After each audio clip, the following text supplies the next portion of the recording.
Muli magandang hapon sa lahat ng ating mga taga-subaybay at kapag ka ganitong mga oras na ganito, alam ko na naghihintay kayo, sabik na kayo na makarinig ng isang kwento o kasaysayan ng pag-ibig buhat sa ating mga masugid na taga-subaybay.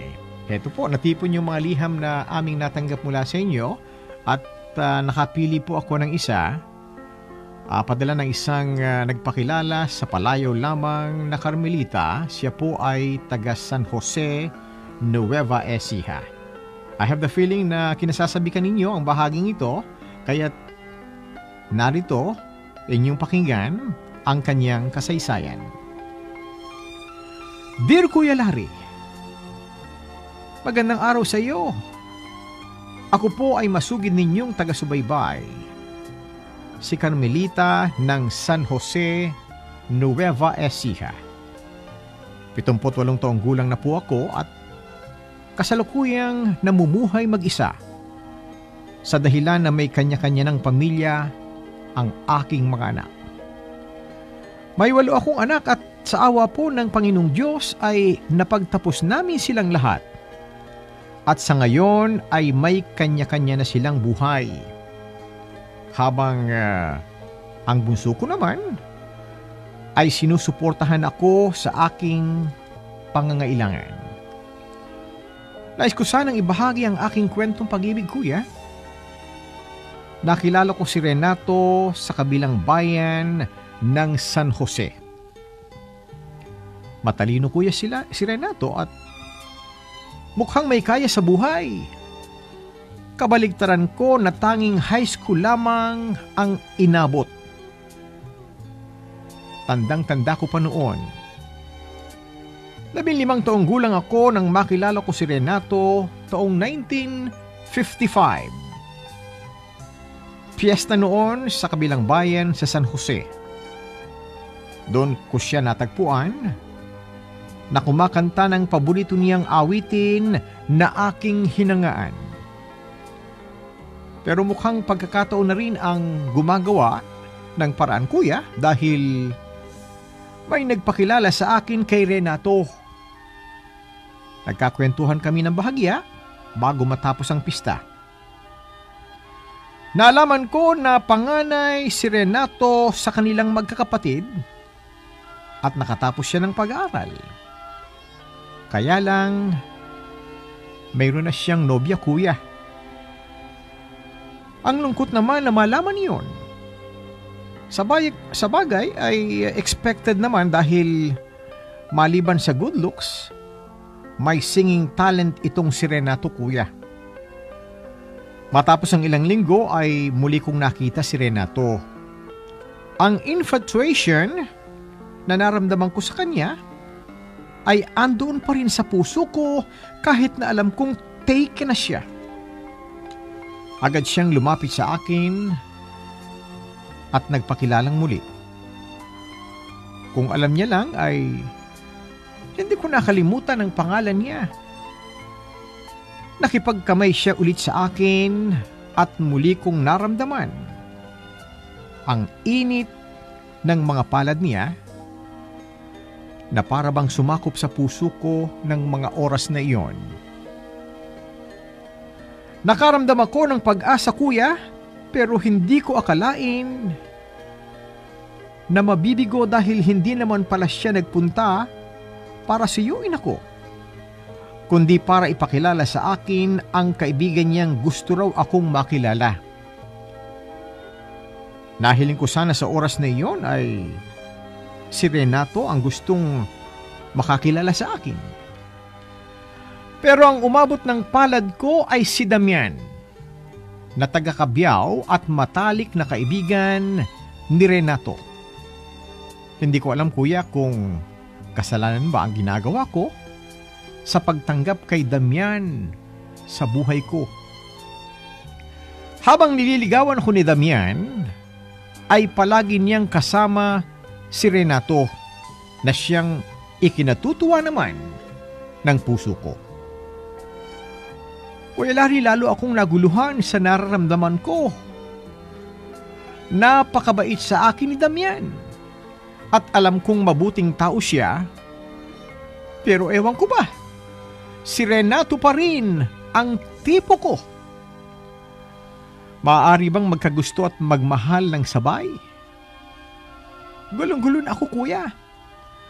Dahil habang mas nakakasama ko si Renato, ay mas napapatunayan kong lalong lumalalim ang aking pagsinta sa kanya.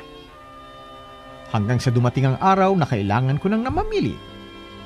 Puso ba na nagsasabi na umamin ako kay Renato bago pa mahuli? O piliin ko si Damian na sinasabi naman ng isip ko na kaya ko namang matutunang mahalin? Ilang linggo akong lumayo sa kanilang dalawa, kuya. Hindi ako sumasagot ng mga sulat ni Damian o lumalabas ng aming tahanan kapag dumadalaw siya kasama si Renato. Nang matapos ang huling buwan ng Mayo, ay nakita ko si Damian na naghihintay sa palengke kung saan ako dumaraan bago umuwi. Siguro nga ay kailangan ko nang harapin ang katotohanan. Kailangan ko nang aminin ang totoo kay Damian. Masakit man sa loob ko na sasaktan ko siya. Kailangan kong gawin yun dahil hindi sila maaaring manatiling dalawa sa tabi ko. Kailangan kong pumili ng isa at saktan ang isa pa para sa ikatahimik ng mga buhay naming lahat. Napagpasyahan ko na sabihin kay Damian na may iniibig akong iba. Ngunit walang lakos ang loob ko na sabihin na ang iniibig ko ay si Renato na matalik niyang kaibigan. Bagsak ang mga balikat niya nang talikuran niya ako, kuya.